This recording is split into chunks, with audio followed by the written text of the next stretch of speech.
Good evening, everyone. Football in the snow. That's what we love in the Upper Peninsula, except if you're not adjusted to it and it's been a while since you've done it. But we will start in Division 6, where I had to adjust to the snow as the Calumet Copper Kings have visited the Negaunee Miners in a rematch from earlier in the season where Negaunee won 12-6. Pick up the action on the opening kickoff, partially underway, and Brendan Jocks of Calumet is going to get an escort to the end zone, 93 yards in all, and the Copper Kings missed a two-point conversion, and it's a 6-0 Calumet lead. We move to quarter number 2, where the snow is blowing ever so nicely. Tyler LaJoy will get the handoff. He will shed a couple of arm tackles, and that's good for a touchdown of 19 yards. Two-point conversion good to LaJoy as well on a pass, 8-6 Negaunee. Calumet's offense gets a nice run here from James Sturos, the quarterback on the option, good for more than 20 yards, but the drive would stall and Calumet would have to punt. Later in the second quarter for Negaunee, Tanner Uren looking to pass. He's looking for Tyler LaJoy, and he gets them with a 46-yard completion down to the Calumet 29. Under 10 seconds to go, 4th and 10 on the Copper King 29. Uren scrambles, just chucks it up near the goal line, and it's going to be intercepted by Owen Caranini. And watch this. I don't know if he fumbled it or tried to pitch it. Tyler LaJoy almost had a touchdown, but Chad Sturos would get it out of danger. One official goes down, and it's 8-6 Negaunee at the half. Third quarter, after an exchange of punts, Tanner Uren keeping it all the way, goes for 19 yards, and that would be good for a maize and blue first down. 4 plays later, inside the 5, Tyler LaJoy, reaches over the goal line from 3 yards, 2-point no good. Negaunee, I should say, with an 8-point lead. Fourth quarter, trying to ice the game. Uren for Brock Weaver. No! Intercepted by Calumet's Bryce Johnson. However, Negaunee will get a couple of interceptions late in the fourth quarter, one by Andrew Katona right here, and Negaunee will win the district title by the count of 14-6 over a determined Calumet squad. Now, as we go to the scoreboard, Negaunee will face Shelby in the regional final next weekend, probably Saturday afternoon. Shelby defeated Maple City Glen Lake 26-0. In Division 7, Lake City cruises to the victory 48-7, and Lake City will probably visit the winner of the next game here, Ishpeming or Mansalona, Saturday at 1 o'clock. Those two teams meet at the Ishpeming Playgrounds. In Division 5, Clare gets past Standish Sterling 29-24. I guarantee Clare will cross the Mackinac Bridge and visit the winner of tomorrow's game between Kingsford and Menominee in the regional final, 1 o'clock Central Time to kick off in that game. To Division 8, North Dickinson, the team of the year, small schools in the Upper Peninsula, against the Lance Purple Hornets. 8.5 minutes left in the first quarter. Cody Goldsworthy gets the carry, and he is an LOAD load as he trucks 26 yards for the touchdown. 2-point conversion good. Purple Hornets off to an 8-0 lead. Still in the first, after North Dickinson scores, Jacob Ostermeyer finds Jimmy Vieker. And by the time this is done, it's good for 49 yards. A few plays later, you're going to give it back to Goldsworthy again. Yep, can't stop him that way. 3-yard score, 2-point good, 16-6, Lance. Next possession, Dominic Christian gets the handoff right up the gut, and it's a foot race between Christian and Vieker, and Christian will win it 56 yards for the score. Nordics cut the deficit to 16-14. First play, quarter number 2.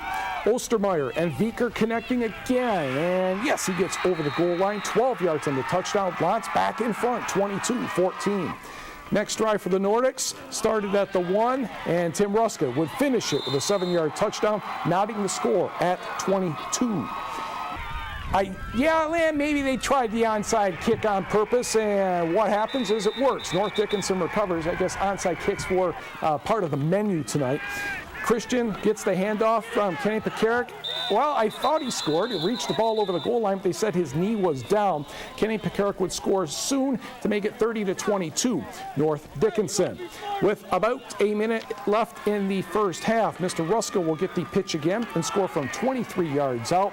Nordics win a shootout or a pinball machine game 61-30. Dominic Christian, 16 carries, 196 yards. Ruska had 132 yards. Goldsworthy, 12 carries for 132 yards for Lance. Now back to the scoreboard. And North Dickinson will host St. Ignace. The Saints actually trailed at the half 20-14. The Saints kick it in gear and take care of Stevenson 35-20. Lance and Stevenson certainly accounting for themselves very well in the district finals. 8-man football. Didn't Rapid River lose to Cedarville the first time around by about 60 points? Hey, guess what? Jake Pearson, when healthy, is very, very good, and so are the Rockets. 39 carries, 244 yards, and 2 touchdowns. He also had a 26-yard touchdown pass to Robert Metter. The Rockets upset Cedarville 22-14. A defensive stand at the end was able to help the Rockets win that game.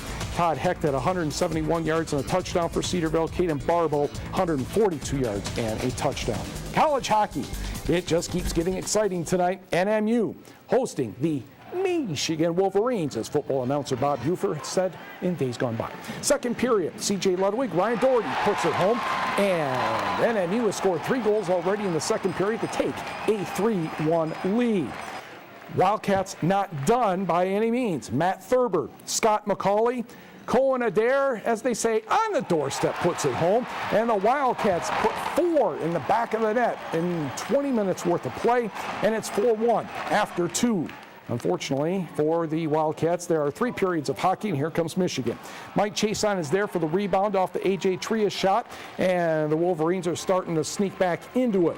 Then at full strength after a major penalty, 0.6 of a second to go, Trias from his knees. Clink. We're tied at 4.